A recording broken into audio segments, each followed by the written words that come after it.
This is the NFL Offseason podcast with me, Louis Deavy, also along with Dave. Dave, how's it going today? Pretty good. How about you? Good. All right, so today we're going to be previewing the NFL Scouting Combine, which is Saturday, February 22nd, so it's a couple days away. We're going to be giving our 5 players each, prospects that we will be keeping a close eye on throughout the weekend. So let's dive right into it. Let's first talk about a guy that's been all over the headlines the past couple of weeks, and Michael Sam, the outside linebacker out of Mizzou. Dave, just talk a little bit about what you want to see from the recent player who is now, I guess you could say, come out. And what do you think we're going to see from Michael Sam, athletic-wise, in the combine? I believe the defensive players, linebackers go Sunday, I want to say. Yeah, well, the thing about Michael Sam is he's about undersized for a defensive end, but he plays that position. He was the SEC Defensive Player of the Year, led the SEC in sacks, though. But, I mean, a lot of scouts are going to want to see him at outside linebacker, so, I mean, everyone's going to be watching him, too. So they're going to want to see how, and I'm going to want to see how he performs on the dropping back drills and playing outside linebacker.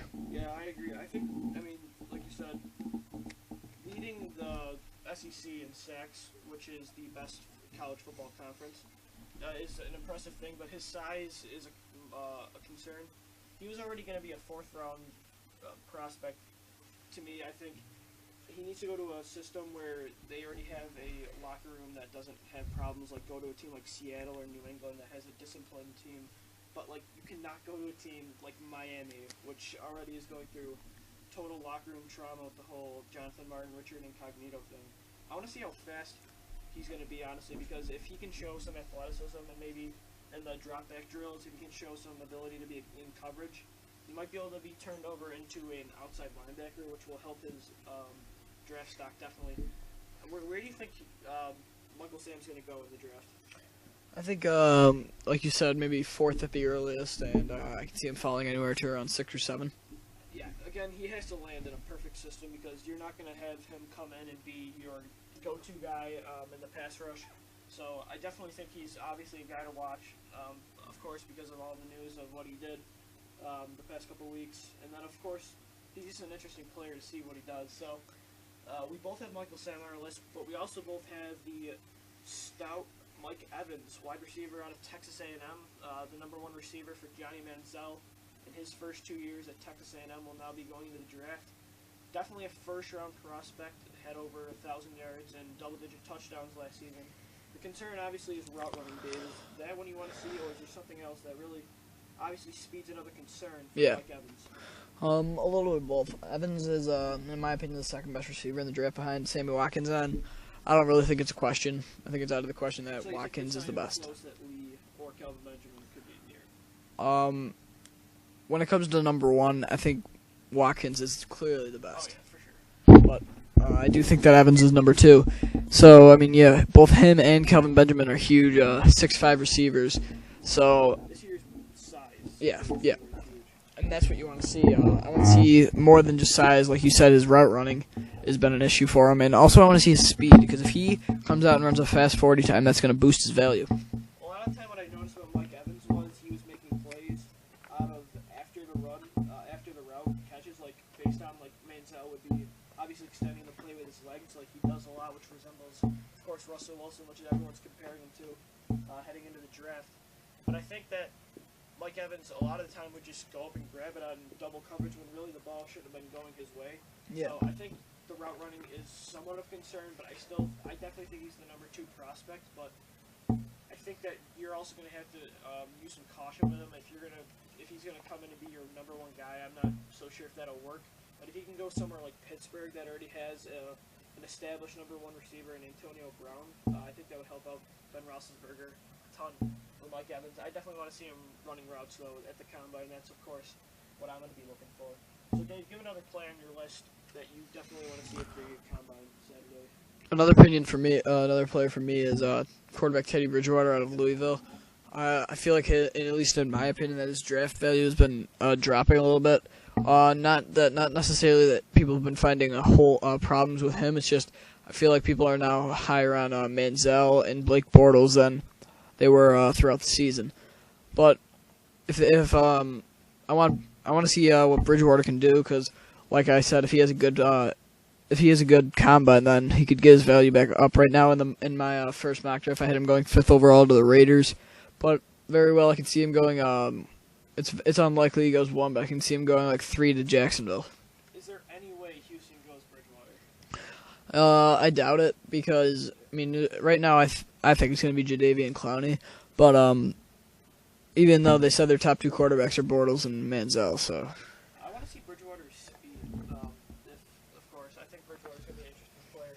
A quarterback that I have on my list is Blake Bortles out of UCF, which we just talked about. I think he's going to be best fit in a team like Houston, where he can go in with established playmakers already on the offensive side of the ball. They had Arian Foster coming off of an injury. He's going to be healthy. Andre Johnson and DeAndre Hopkins are 2 established receivers, but he announced today on Twitter that he will be throwing at the combine, and that's huge. Johnny Manziel will not be throwing. I'm not 100% sure on Teddy Bridgewater, but I know Bortles will be throwing. He can show off that arm strength that we know he has, and I really that's really what I want to see is his arm strength, because we know of his obviously he's a big player, and I just don't know. I think interview-wise, that's what's really going to put him over the top, ahead of Johnny Manziel to me. And the Texans are going to take a close look at Bortles. I think he's going to be probably the most interesting quarterback to watch at the combine. Him and Bridgewater, because since Manziel's since he's not throwing, it's something that I don't really take too much into, because I know how fast Manziel is. But yeah. I think Bortles could, at the combine, maybe surpass one of the other quarterbacks. But this quarterback class this draft is closer than I've seen in a while to who's that number 1 guy. No one really has risen ahead based on what scouts have been saying. But I like Bortles, I think, in the combine. I think he's going to have an impressive weekend. Yeah, I'm really high on Bortles. I had him going 4th to Cleveland in my mock draft, and yeah, he's my second quarterback in my opinion, going into the draft. Another guy, also a first-round pick most likely, is Eric Ebron, the tight end out of North Carolina. He's definitely the best tight end. Number 2 would be Jason Morrow. But the thing about Ebron is, what I want to see is if he's that good enough to be a top 10 pick or a top 15 pick. If you know what I'm saying. Yeah.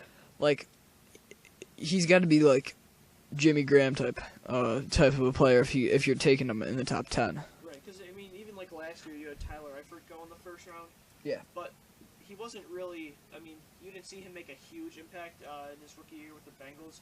The top guy you saw was Zach Ertz. I think Ebron kind of resembles Ertz in which he has some underrated speed, and he's a big player. But yeah, you're right. He has to resemble a top. He's gonna have to be a top player if he's gonna go that high. Yeah, that's why I'm not really into drafting a tight end in the first round. Yeah, so another guy on my list, I have Jarquez Denard, the cornerback from Michigan State. The quarterback class is really close this year. You have Bradley Roby. You have Jarquez Denard, Justin Gilbert, and Justin Barrett, all right there. No one really has. Everyone's been debating. I've seen multiple mock drafts that have Denard going first. I've also seen other ones that have Gilbert going. I think if Denard, what I'm watching here, is his 40 time. If he runs a fast 40 time, I might put him ahead of Justin Gilbert. I haven't watched film on either one yet. I'm right now on offense, still moving my way towards it. But what I've noticed about Denard is he's fast and he makes plays on the ball. He's not really as fundamentally sound as Justin Gilbert is, but I think if he shows up that speed and the athleticism he has, I think already we know is a little bit better than Gilbert's. I really like Denard, and the team, obviously, that I watch closely is the Philadelphia Eagles. I run a blog for them. I think that they might take a hard look at a corner, and maybe someone like Denard will be available for a team like them or Pittsburgh looking for some secondary improvements. But I definitely want to see his speed in the corner. Yeah, I'd just like to say that Denard, I have him as my top corner, and I had him going first in my mock. Ahead of Gilbert, yes, significantly, but Gilbert was my second guy, but it really just comes down to the team and what the team's like. Yeah, that's true, because obviously teams have different evaluations on players, so that's why you definitely you saw last year. I'll talk about the receiver class last year. Some people had Cordell Patterson as the first receiver, but the Rams moved up. They took the Bills. They traded with the Bills for that 8th overall pick to take Tavon Austin. Now, some people say that might have not have worked out as well.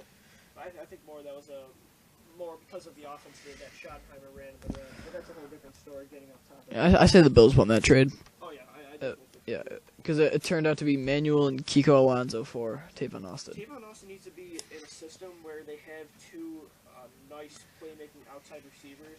I think like a team like let's just say the Falcons or the Broncos, a team like that, that's where Austin would have fit best.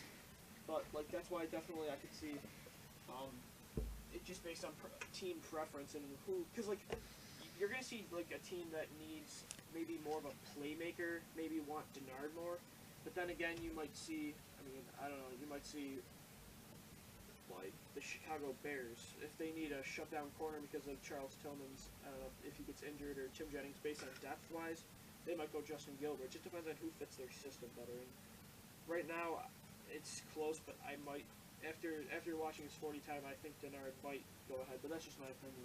So, I'm going to give you my last guy on my list, which is Jadeveon Clowney, who has been probably the most talked about player in Since the last year. Yeah. He pretty much, there's nothing he could have did in his junior year that would have surpassed what he did his sophomore year to really improve upon that.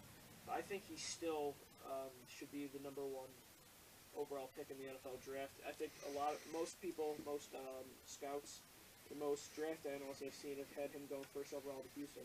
How do you pass up the J.J. Watt-Clowney combination and how deadly that defense could be in Houston? Really, I think then they can go quarterback second round.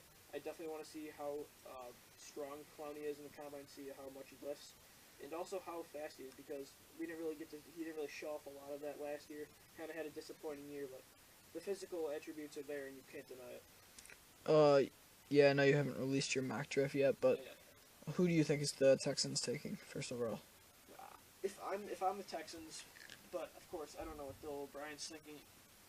What I'm kind of thinking about O'Brien is if he takes a quarterback, he's going to be linked to that quarterback for his entire career in Houston. If that quarterback does not work out, odds are he's not going to work out in Houston. That's what kind of I've been noticing in the trend. Just look at the Raiders when they drafted Jamarcus Russell. They lost their head coach after that. Just a lot of time when the quarterback you take doesn't work out, it just tends to go downhill from there. If I'm Houston, I'm going best player available, and the best player available is Clowney. Now, if I'm going quarterback, I'm taking Bridgewater. He's my highest-ranked quarterback. I think he just fits the system the best out of all of them. The Houstons need just steady quarterback play. That's why they were so good with Matt Schaub 2 years ago. Not obviously the Matt Schaub of last year, which was a disaster. That's why they went 2-14. Because what you said is you want stellar play, and Schaub last year wasn't anything but stellar. Of course. Houston, Bill O'Brien took quarterback to me from what he had in Penn State with Mike McGlynn, and no, not Mike McGlynn. I'm drawing a blank. It doesn't matter. Okay, what he does, what Bill O'Brien likes to do, is he likes to have a standard drop. You're talking about Matt McGloin? Yeah, Matt McGloin. Yeah, Mike McGlynn's the center for the Colts. Yeah, but like McGloin, that have underrated speed, but they're not like Johnny Manziel where they're making so many plays off of their legs. Like a Blake, that's why you're hearing a lot of Bortles talk, possibly going to Houston. I think he fits, and they're already hiring UCF staff to come to Houston, so maybe that's a hint that they might take Bortles. But it's all smoke screens right now. But to me, I'm taking Clowney. What about you? I also had Clowney going, but as another reason why people would say about Bortles, I don't know how you'd like to interpret this, but Bortles led down a game-winning drive against Penn State this last year. Yeah. So that might make Bill O'Brien like him even more. Clutchness is a big thing. You haven't seen a lot of. That's why you see Andrew Luck. I'm not sure of the exact stat, but I think he leads. In his first 2 years, the amount of fourth quarter comebacks he has surpasses most, and that's what you need. You need to know that your quarterback can take over a game if he needs to. I've seen that in Bortles. I've seen that in Manziel, and honestly, I've seen it in Bridgewater. Even against UCF when Louisville lost, Bridgewater drove them down the field with about a minute left and took the lead by 3. And then Bortles drove down to win. Exactly. So he one-upped him. There's all 3 of them. Just like he will be one-upping him in the draft by 1 pick. By 1 pick? Maybe.